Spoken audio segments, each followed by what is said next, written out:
guys, it's me. I'm back with another Supergirl review. Latest episode being called Fireflight, which I really enjoyed. It addressed a few things, but anyway, let's actually get to the recap. We start off exactly where we ended last time, with the interview with Cat Grant. And we see their interview, it's very quick, but being the journalist that she is, Cat Grant gets under Kara's skin and makes her reveal something that she didn't want to reveal, that she's Superman's cousin. And so there are ramifications for that.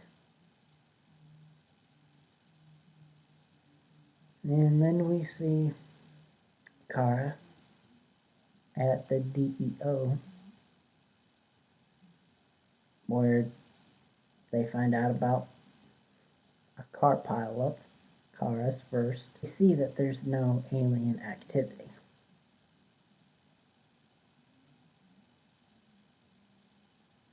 But we cut to Kara, who helps save the day, but then gets attacked by Reactron, who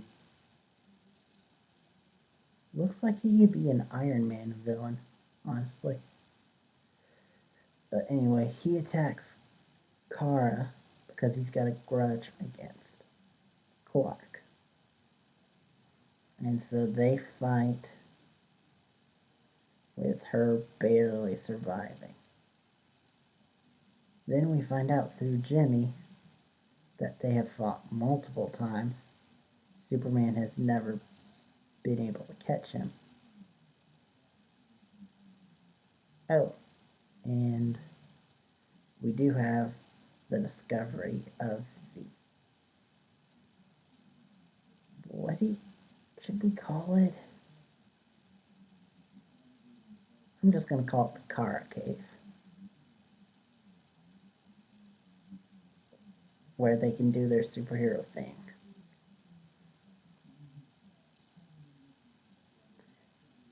Sorry if you can hear that. And so Kara then has to face Cat Grant, who's writing an article about Supergirl, which is not all that great. But just like last episode, she ends up telling Kara what Supergirl should do. So inadvertently giving her a pep talk like last time, which leads to the credence that part of me thinks the Cat might know Kara's identity, but she's just choosing not to say, to respect her or something. I don't know. And so we then go on about Kara being her own hero, stepping out of Superman's shadow. But when Reactron attacks Lord Industries, owned by Maxwell Lord,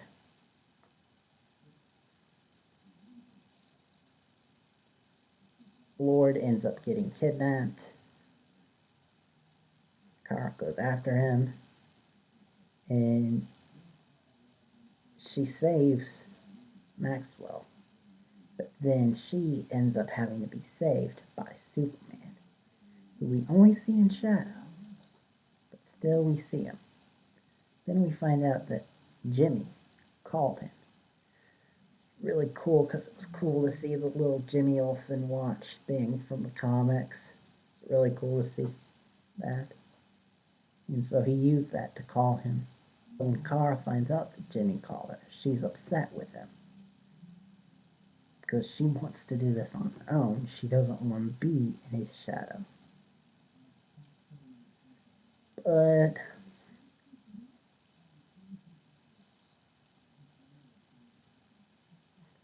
then we have Kara actually face off against Reactron later on and actually defeats him, which Superman never did. But she defeats him because A, she has friends who found out who he is, and B, the resources of the DEO actually helped her. And we have more of Hank Henshaw with the glowing red eyes to implicate that he's not what he appears to be. And I just want to go ahead and say I apologize for last time because I went on a whole thing about I have no clue who he is. Yeah, if you Google the name Henshaw, you find out exactly who he's going to be. Like, it's really clear. I was just having a massive brain fart at the time. Sorry. Anyway, before Reactron attacked, though, we got to see a release party for Cat Code releasing a magazine completely dedicated to Supergirl. And because of that, the party was themed Supergirl. And because of that, the waitresses were dressed in Supergirl costumes, which it was really cool because if you pause the video and you look at the different waitresses, they have different iterations of the Supergirl costume, including one or more of them having bleach blonde hair, which Kara has in the comics. So that was cool.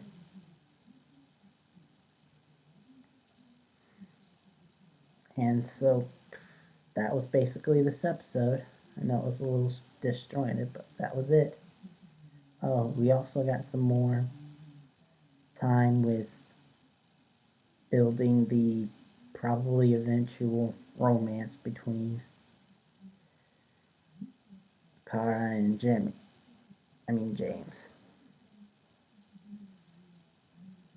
Which, in this episode, we had Kara realize her feelings for him, and we had a close moment where something almost happened, but then Reactron.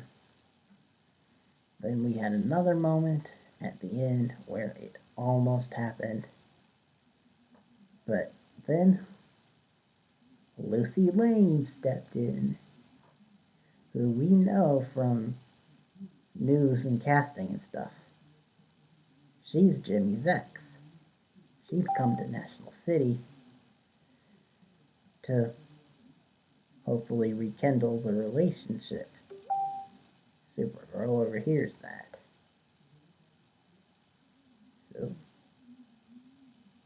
yeah.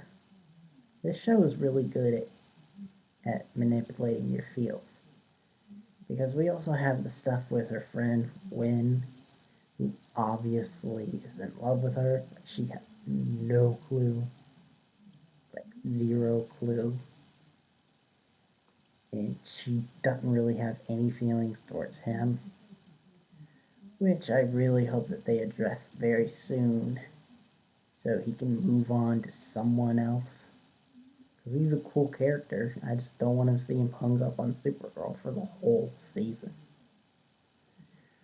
Which hopefully that'll change because from what I've heard, seems like next episode will be dedicated to Win.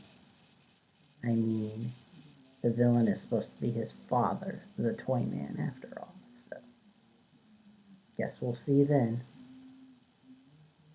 Anyway, like I said, really like this episode. And yeah, I guess I'll see you guys next time.